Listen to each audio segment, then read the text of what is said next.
Andito ako sa Siargao, ang lugar na hindi ka na gustong umuwi. Huwag muna tayong umuwi.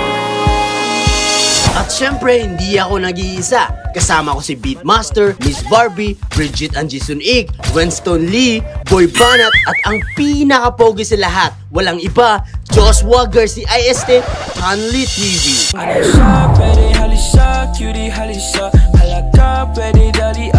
Wow. Pero bago ang lahat, nagparty muna kami sa bahay nila Beatmaster Del Fiesta. Andito si Cherry White, Vic, and MP Girl.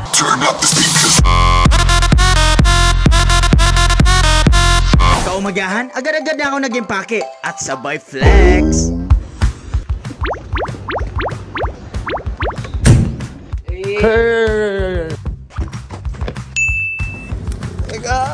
Hirap talaga mag-vlog tsaka mag-ano ng gamit.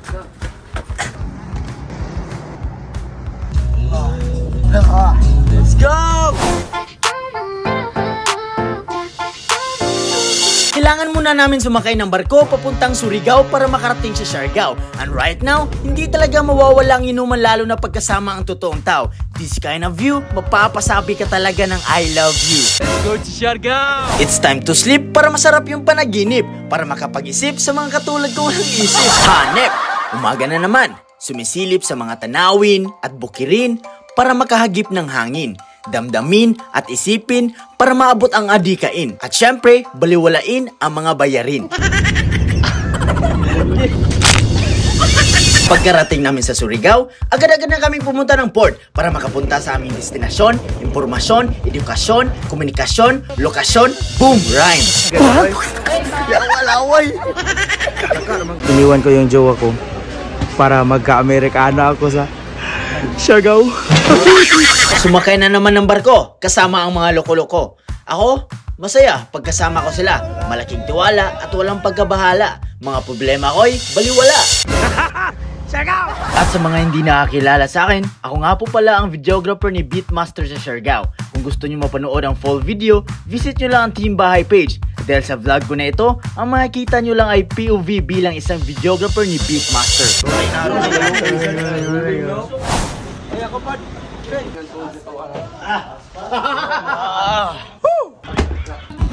Pahinga saglit, pagkatapos biyahe naman ulit, papunta sa lugar kung saan kadalasan nagbablog sina Andy at Philmar. Siyempre, kailangan din namin kumain. At yung mga lokal dito, napakabait dahil sila ang tumulong sa amin para maihain ang mga masasarap na pagkain. Tulad nito.